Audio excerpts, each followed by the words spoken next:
Aujourd'hui, nous allons parler d'une histoire très spéciale tirée de l'Évangile selon Luc, chapitre 16, versets 19 à 31. C'est l'histoire d'un homme riche et d'un pauvre nommé Lazare. Il était une fois un homme très riche. Il portait des vêtements en pourpre et en lin fin, et il vivait dans le luxe chaque jour. À l'entrée de sa maison, il y avait un pauvre mendiant nommé Lazare. Lazare était couvert de plaies, et il avait très faim. Il espérait pouvoir manger les miettes qui tombaient de la table du riche, mais personne ne lui en donnait. Même les chiens venaient lécher ses plaies. Un jour, Lazare mourut, et les anges l'emportèrent auprès d'Abraham, le père de la foi.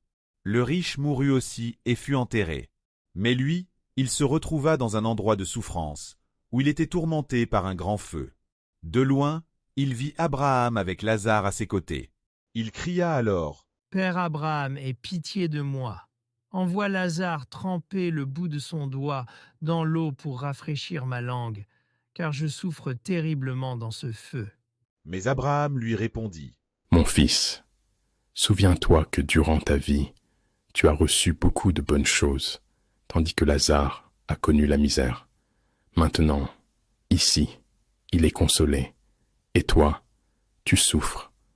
De plus, il y a un grand abîme entre nous.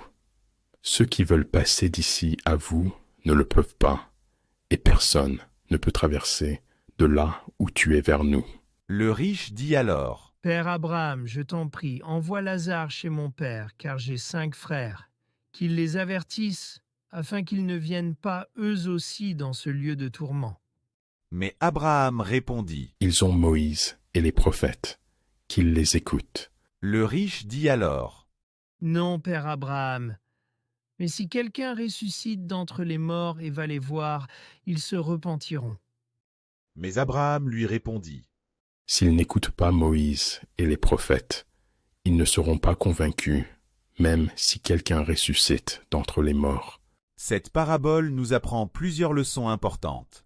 Elle nous rappelle d'abord l'importance de la compassion et de l'aide aux personnes dans le besoin. L'indifférence du riche envers la souffrance de Lazare a conduit à sa propre souffrance dans l'au-delà. Ensuite, elle nous montre que nos actions dans cette vie ont des conséquences dans l'autre. Les choix que nous faisons maintenant influencent notre destin éternel. Enfin, cette parabole nous met en garde contre le danger de donner la priorité aux richesses matérielles plutôt qu'aux valeurs spirituelles. Que cette histoire nous encourage à rechercher d'abord le royaume de Dieu et à vivre avec compassion, générosité et fidélité envers les commandements de Dieu.